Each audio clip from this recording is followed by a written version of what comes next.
आज की इस कहानी को सुनने के बाद आपके दिलो दिमाग में एक ही सवाल घूमने वाला है कि कोई इतना क्रूर और निर्दयी कैसे हो सकता है। और यह निर्दयता किसी बड़े व्यक्ति पर हो वहाँ तक तो ठीक है, पर किन्हीं बच्चों पर हो ये बात आपको अंदर से सोचने पर मजबूर जरूर कर देगी। हेलो नमस्कार दोस्तों, मैं मुकेश स्वागत करता हूँ आपका क्राइम एक्सपोज की एक और सच्ची कहानी में। उम्मीद है आप सभी अच्छे होंगे। दोस्तों, कहानी है हरियाणा के हिसार ज़िले की, जहाँ एक ही रात में एक परिवार की हंसती खेलती ज़िंदगी के साथ बहुत बड़ी काया पलट हो जाती है। जो परिवार अपनी अपार धन संपत्ति और रुतबे के लिए जाना जाता था, सिर्फ एक ही रात में उस धन और संपत्ति को झांकने के लिए भी परिवार का कोई भी आदमी जिंदा नहीं बचता है। कहानी में आगे बढ़ने से पहले मैं आपको कहानी के सभी पात्रों से इंट्रोड्यूस करा देता हूँ। यह है रेलूराम पुनिया। दरअसल इन्होंने 2 शादियाँ की थी।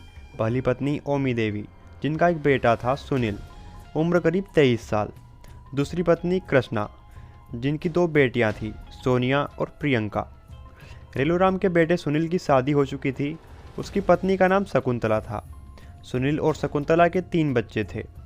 बेटा था लोकेश, जिसकी उम्र करीब 4 साल थी, और 2 बेटियां शिवानी और प्रीति थी।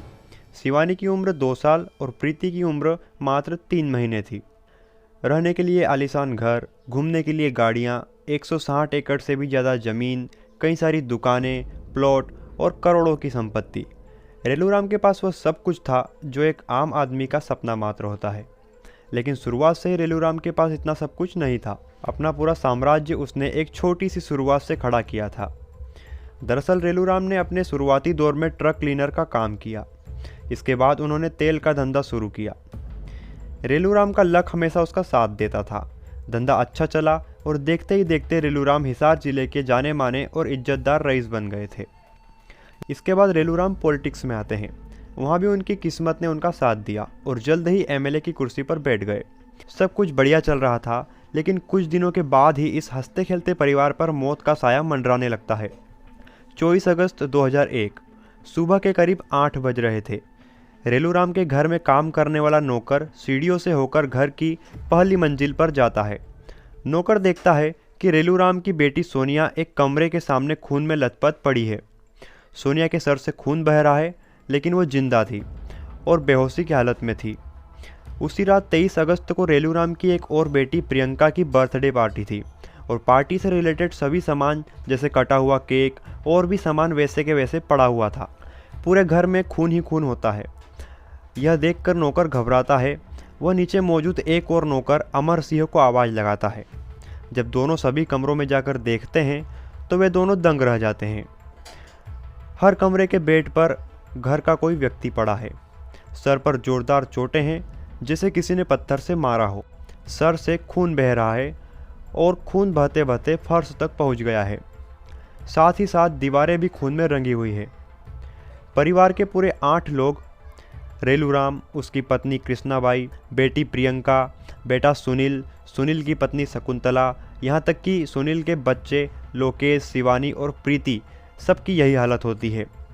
ऐसा खौफनाक मंजर उन दोनों ने कभी नहीं देखा था। अब वो दोनों घबराकर डॉक्टर और पुलिस को फ़ोन करते हैं। इतने में घर के आसपास काफ़ी भीड़ भी जमा हो जाती है। फ़ोन करते ही कुछ देर में पुलिस और डॉक्टर भी आ जाते हैं। डॉक्टर परिवार के सभी लोगों की वापस से जांच करते हैं, लेकिन सोनिया को छोड़कर बाकी पूरे 8 लोगों के सर में जोरदार चोटें लगी थी और वो सभी मर चुके थे। इधर पुलिस सभी की लाशों को पोस्टमार्टम और सोनिया को अस्पताल के लिए रवाना करती है। देखते ही देखते ये खबर पूरे हिसार ज़िले, यहाँ तक कि पूरे देश में सनसनी बन जाती है। किसी परिवार के रातों रात शमशान बन जाने की खबर ने सबको झकझोर कर रख दिया था। जो भी इस घटना को सुनता, उसके मन में सबसे पहले यही सवाल उठता कि आखिर ऐसा कौन कर सकता है। खैर, पुलिस अपने काम में लग जाती है और इन्वेस्टिगेशन शुरू कर देती है। लेकिन पुलिस के सामने भी यही एक सबसे बड़ा सवाल था कि इन सब हत्याओं के पीछे किसका हाथ है। पुलिस अगले ही दिन पूछताछ में लग जाती है। पड़ोसियों से पूछने पर पता चलता है कि रात में किसी भी तरह की कोई हाथापाई या झगड़ा नहीं हुआ, और ना ही किसी को घर के अंदर घुसते या बाहर निकलते देखा है। पुलिस को सिर्फ एक ही सवाल खाए जा रहा था कि सभी लाशों को सर पर जोरदार चोटें थीं, तो फिर किसी के भी चिल्लाने की या हाथापाई की आवाज़ किसी को क्यों सुनाई नहीं दी। इधर पुलिस को पोस्टमार्टम रिपोर्ट मिल जाती है और डॉक्टर्स पोस्टमार्टम रिपोर्ट में ये चीज़ क्लियर करते हैं कि इन सभी की मौत किसी बाहरी लोहे की चीज़ को सर में मारने से हुई है। और इसके साथ ही साथ सभी मरने वालों में एक चीज़ कॉमन थी, और वो ये थी कि सभी को मरने से पहले कुछ नशीली चीज़ दी गई थी, जिससे कि वो सभी गहरी नींद में और बेहोशी की हालत में थे। पुलिस के पास फिलहाल ना तो कोई गवाह था और ना कोई सबूत, जिससे कि वो ये पता लगा सके कि इस हत्याकांड को अंजाम किसने दिया और क्यों दिया। अगर पुलिस के इन सब सवालों का जवाब कोई दे सकता था तो वो थी सोनिया, क्योंकि सोनिया ही एक इकलौती थी जो जिंदा बची थी और घटना के दौरान घर में ही मौजूद थी और जिसने ये सब होते देखा होगा। कुछ समय बाद सोनिया को होश आता है और पूरे परिवार के अंतिम संस्कार के बाद पुलिस सोनिया से पूछताछ करती है, लेकिन सोनिया का जवाब सिर्फ इतना होता है कि मुझे किसी ने पीछे से मारा और मैं कुछ नहीं देख पाई। अब पुलिस को भी यही लगने लगता है कि रेलूराम एक बड़े व्यापारी और नेता थे, तो हो सकता है कि उनके ही किसी दुश्मन ने इस घटना को अंजाम दिया होगा। लेकिन फिर भी मामले को सुलझाने के लिए पुलिस को सबूत इकट्ठा करना भी जरूरी हो गया था। इसलिए पुलिस और फोरेंसिक टीम मिलकर अगले दिन 25 अगस्त को फिर से पूरे घर में जांच पड़ताल और खोजबीन करती है। जांच करते करते पुलिस सोनिया के कमरे में जाती है, वहां भी छानबीन करती है और उस दौरान पुलिस को एक डायरी मिलती है। पुलिस उस डायरी को खोलकर देखती है और उन सबको उस डायरी में एक लेटर मिलता है। जैसे ही वो उस लेटर को ओपन करते हैं और पढ़ते हैं, उनके पैरों तले जमीन खिसक जाती है। दरअसल उस लेटर में लिखा था कि मुझे अब अपने घर वालों से नफरत होने लगी है और अब मैं इन्हें जिंदा नहीं छोड़ूंगी। अगर तुम्हें साथ देना हो तो दो, वरना मैं खुद उन्हें ठिकाने लगा दूंगी। पुलिस उस लेटर और डायरी की हैंडराइटिंग को मैच करती है और उन्हें चौंकाने वाली बात नज़र आती है, डायरी और लेटर में लिखी हैंडराइटिंग सेम होती है। अब पुलिस को सिर्फ ये क्लियर करना था कि क्या वाकई में ये हैंडराइटिंग सोनिया की ही है। पुलिस तुरंत सोनिया से पूछताछ करती है और वो लेटर दिखाती है, लेकिन सोनिया इस बात से साफ इनकार कर देती है और कहती है कि ये हैंडराइटिंग मेरी नहीं है और मैं इस लेटर के बारे में कुछ भी नहीं जानती। अब सोनिया कितना भी सच छुपाने की कोशिश कर ले, वो पुलिस की नज़रों में अब शक के घेरे में आ चुकी थी। पुलिस घर के नौकरों को वो डायरी दिखाती है और नौकरों का भी यही जवाब होता है कि ये डायरी सोनिया मैम की है। अब पुलिस को ये पता लगाना था कि आखिर ये लेटर किसको लिखा गया था, और पूछताछ के बाद सोनिया के पति संजीव कुमार का नाम निकलकर सामने आता है। दरअसल संजीव और सोनिया की शादी कुछ ही साल पहले हुई थी और इनका एक बच्चा भी था। पुलिस अब पूरे एक्शन में थी। वो संजीव को उठाती है और कड़ाई से पूछताछ करती है और थोड़ी सख्ती दिखाते ही संजीव अपना मुंह खोल देता है। अब बारी थी संजीव और उसकी पत्नी सोनिया का आमना सामना कराने की। पुलिस जैसे ही दोनों को आमने सामने बिठाकर पूछताछ करती है, वो दोनों सारी सच्चाई उगल देते हैं कि 23 अगस्त की रात को क्या हुआ था। और सच्चाई कुछ इतनी भयानक होती है कि पुलिस और वहाँ मौजूद सभी की रूह कांप जाती है। दोस्तों, अब ये जानने का वक्त आ गया है कि 23 अगस्त की रात आखिर क्या हुआ था और कैसे इस खूनी वारदात को अंजाम दिया गया। तो इस पूरी कहानी को जानने के लिए हमें वक्त में थोड़ा पीछे जाना होगा। रेलूराम पूनिया अपनी मेहनत के दम पर करोड़ों की संपत्ति अपने बच्चों के लिए जमा करते हैं। साथ ही वो अपने बच्चों की पढ़ाई लिखाई पर भी अच्छा खासा पैसा खर्च करते हैं। इस बीच बड़ी बेटी सोनिया ताइक्वांडो की तैयारी करती है और स्पोर्ट्स में भी हिस्सा लेती है। इसी दौरान उसकी मुलाकात संजीव कुमार से होती है। मुलाकातें दोस्ती में और दोस्ती धीरे धीरे प्यार में बदल जाती है। दोनों शादी करने का फैसला करते हैं। सोनिया जब अपने घर वालों के सामने शादी की बात रखती है तो सभी इस बात से साफ इनकार कर देते हैं। दरअसल संजीव एक मिडिल क्लास फैमिली से आता था और उसके पास कुछ कमाई का जरिया भी नहीं था, और सोनिया एक जाने माने करोड़पति परिवार से थी। इसलिए सोनिया के परिवार के बीच संजीव से शादी को लेकर दूर दूर तक कोई तालमेल नहीं बैठ पाता है। इधर सोनिया थोड़ी जिद्दी और गुस्सैल किस्म की थी, इसलिए वो शादी को लेकर जिद करती है और धमकियां भी देती है। आखिर में रेलूराम और उसके परिवार को सोनिया की बात ना चाहते हुए भी माननी पड़ती है और वो शादी के लिए राजी हो जाते हैं। रेलूराम सोनिया की संजीव के साथ धूमधाम से शादी करते हैं, लेकिन शादी के बाद भी संजीव के पास कमाने के लिए कोई साधन नहीं था। बतौर वो सोनिया के घर अपने ससुराल में ही अपने ससुर का हाथ बटाने में लग जाता है और इसके बदले उसे अपने ससुराल से आर्थिक मदद मिल जाया करती थी। इधर रेलूराम के परिवार और संजीव के बीच अब भी अमीरी और गरीबी का भेदभाव ज़्यादा नहीं पर थोड़ा थोड़ा जरूर होता रहता था। ये भेदभाव सोनिया को जरा भी रास नहीं आता था। ये सब चलते चलते सोनिया के मन में अपने परिवार के प्रति नफरत पनपने लगती है। कुछ समय बाद सोनिया और संजीव फैसला करते हैं कि वो कुछ अपना खुद का बिजनेस स्टार्ट करेंगे, और इसी सिलसिले में बात करने के लिए सोनिया अपने घर पिता के पास जाती है और सीधे जाकर कहती है कि आप अपनी कुछ एकड़ ज़मीन बेचकर हमें पैसा दीजिए ताकि हम हमारा कुछ नया धंधा शुरू कर सकें। रेलूराम को इस बात से सहमति होती है और वो निसंकोच हाँ बोल देता है, लेकिन सोनिया के भाई सुनील को इस बात से एतराज़ होता है। सुनील का कहना होता है कि हम इतनी मेहनत से खरीदी हुई ज़मीनों को बेचकर तुम्हें पैसा क्यों दें? जब तुमने अपनी मर्जी से शादी की तभी ये बात सोचना थी। इसी बात पर सोनिया और उसके भाई सुनील के बीच वहीं पर कहासुनी हो जाती है और सोनिया गुस्से में अपने पति संजीव के पास से पिस्तौल निकालकर सुनील को दिखाने लगती है। तब रेलूराम सोनिया को जैसे तैसे शांत करके वापस भेज देता है, लेकिन सुनील अब भी इस बात पर अड़ा रहता है कि ना तो हम ज़मीनों को बेचेंगे और ना ही तुम्हें पैसा देंगे। सोनिया उस वक्त तो वहाँ से लौट जाती है, लेकिन अब उसके दिलो दिमाग में नफ़रत अपना घर कर चुकी थी और वो नफ़रत इतनी बढ़ चुकी थी कि अब वो पूरे परिवार को हमेशा के लिए ख़त्म करने के बारे में सोचने लगती है। जब सोनिया अपने पूरे परिवार को ख़त्म कर देने का फैसला कर चुकी होती है तब वो संजीव को लेटर लिखती है और कहती है कि अब इन सबको ज़िंदा नहीं छोड़ूंगी, अगर तुम्हें साथ देना हो तो दो, वरना मैं खुद उन्हें ठिकाने लगा दूंगी। लेकिन किसी कारणवश सोनिया वो लेटर संजीव को नहीं भेज पाती है और सोनिया उस लेटर को उसी डायरी में रख देती है जिस डायरी में वो हमेशा कुछ न कुछ लिखा करती थी। अब सोनिया खुद संजीव के पास जाती है और दोनों मिलकर पूरे परिवार को मौत के घाट उतारने की पूरी योजना बनाते हैं। योजना के अनुसार 23 अगस्त को सोनिया की छोटी बहन प्रियंका का बर्थडे था। सोनिया और प्रियंका मिलकर बर्थडे पार्टी प्लान करते हैं। प्लानिंग के हिसाब से 23 अगस्त की रात को बर्थडे पार्टी की तैयारी भी कर ली जाती है। इस दौरान वहां पर सोनिया का पूरा परिवार, जैसे रेलूराम, कृष्णाबाई, सुनील, प्रियंका, सुनील की पत्नी शकुंतला, सुनील के बच्चे लोकेश, शिवानी, प्रीति और इनके अलावा सोनिया और उसके पति संजीव को मिलाकर पूरे 10 लोग इकट्ठा हो जाते हैं। रात को धूमधाम से पार्टी मनाई जाती है। पार्टी में नाच गाने आदि के लिए लाउड स्पीकर्स भी लगाए जाते हैं, पटाखे भी जलाए जाते हैं। कुल मिलाकर एक बेहतरीन जश्न मनाया जाता है। लेकिन इस जश्न के पीछे कुछ और ही होने वाला है, ये बात सिर्फ सोनिया और संजीव को ही पता थी। इस दौरान शोर शराबे वाली चीज़ यानी कि स्पीकर्स का लगाना भी सोनिया की साजिश का एक हिस्सा था। सोनिया के बयानों के अनुसार वह बताती है कि उस दिन लाउड स्पीकर इसलिए लगाए थे ताकि शोर शराबे में किसी को कुछ पता न चले कि इस घटना को अंजाम किसने दिया। पूरी पार्टी देर रात तक चलती है और इसी बीच पार्टी के अंत में सोनिया सबके लिए खीर लेकर आती है। उस खीर में पहले से ही सोनिया अफीम मिला देती है। 3 महीने की बच्ची प्रीति, सोनिया और संजीव को छोड़कर बाकी परिवार के पूरे 7 लोग उस खीर को पी लेते हैं। जैसे ही खीर पीते हैं कुछ देर बाद उनको नींद का एहसास होने लगता है और पार्टी को वैसे के वैसे छोड़कर सभी अपने अपने कमरों में सोने के लिए चले जाते हैं। क्योंकि सब नशे की हालत में थे, उन्हें सिर्फ सोने के अलावा कोई दूसरा रास्ता नज़र नहीं आ रहा था। इधर जानबूझकर सोनिया और संजीव लाउड स्पीकर्स के आवाज़ को और तेज करके सबके अपने अपने रूम में सो जाने का इंतज़ार करते हैं।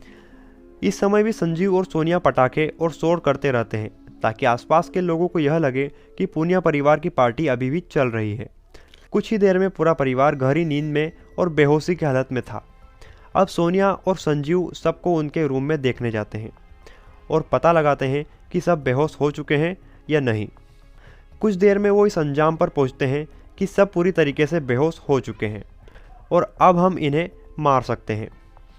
अब सोनिया संजीव को कहती है कि अपनी रिवॉल्वर निकालो और इन सबको एक एक करके मार दो। अब आपके मन में एक सवाल जरूर आ रहा होगा कि रिवॉल्वर से निकली गोली की आवाज़ आसपास के लोगों को सुनाई दे सकती थी, तो फिर सोनिया और संजीव सबको रिवॉल्वर से क्यों मारना चाहते थे?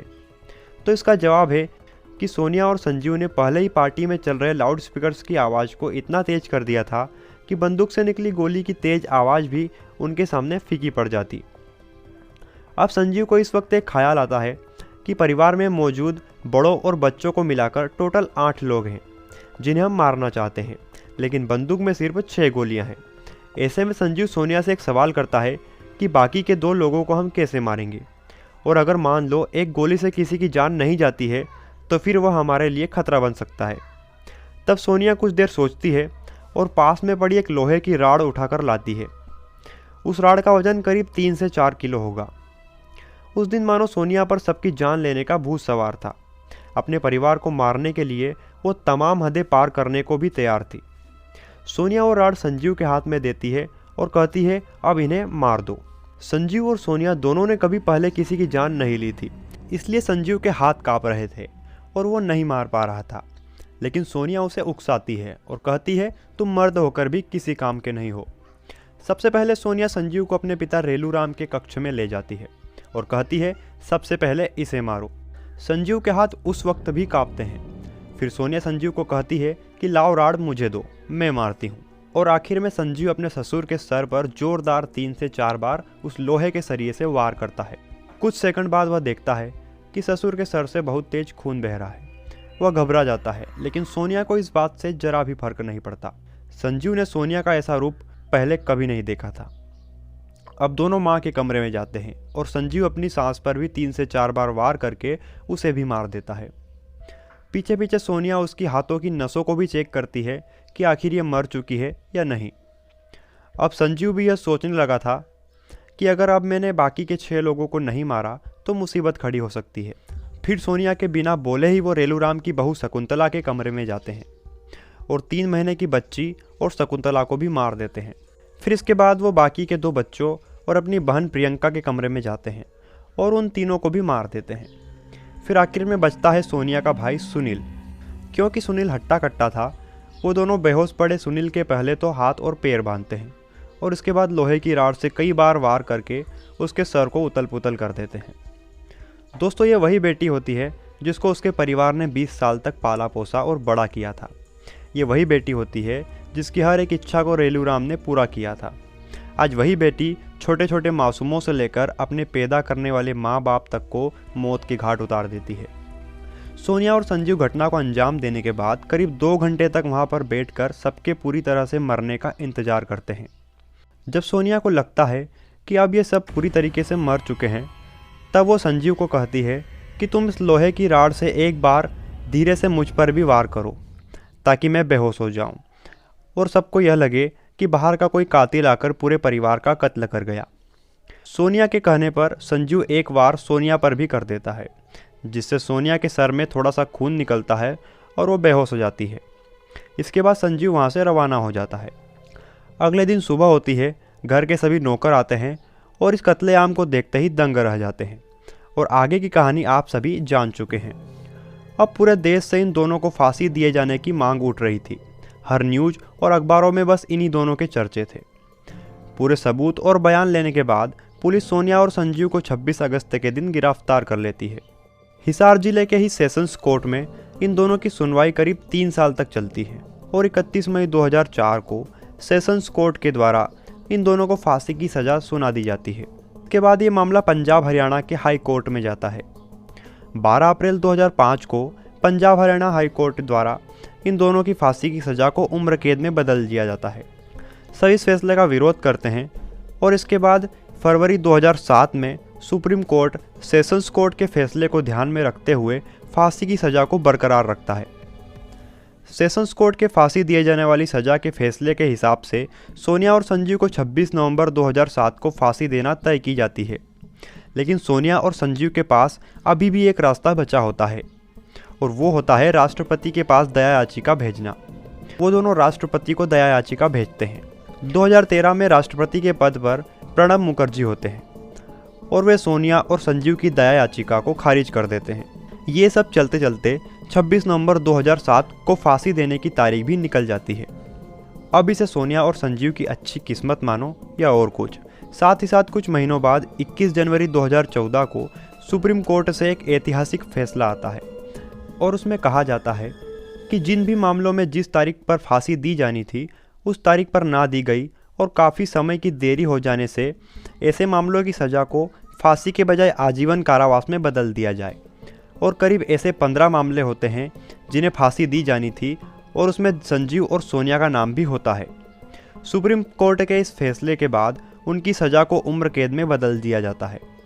तो इस तरह सोनिया और संजीव की फांसी की सज़ा टल जाती है और आज भी वे दोनों उम्र कैद की सज़ा काट रहे हैं।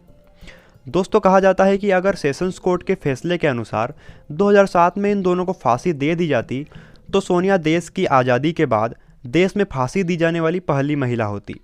लेकिन इसे सोनिया की किस्मत कहे या इत्तेफाक, ऐसा हो न सका और इसके बाद अमरोहा की शबनम, जिसने अपने प्रेमी के साथ मिलकर अपने ही परिवार के 7 लोगों का कत्ल कर दिया था, उसे फांसी दी जाती है और शबनम भारत की पहली महिला होती है जिसे फांसी दी गई।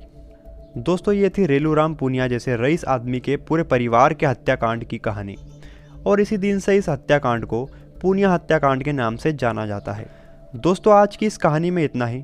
कहानी अच्छी लगी हो तो इसे अपने दोस्तों में शेयर जरूर करना, और ऐसे ही वीडियोस आगे भी देखने के लिए हमारे चैनल क्राइम एक्सपोज को सब्सक्राइब करना भी मत भूलना, और उस बेल आइकन को जरूर दबा देना। साथ ही स्टोरी अगर अच्छी लगी हो तो इसे लाइक भी करना। धन्यवाद, मिलते हैं अगले वीडियो में।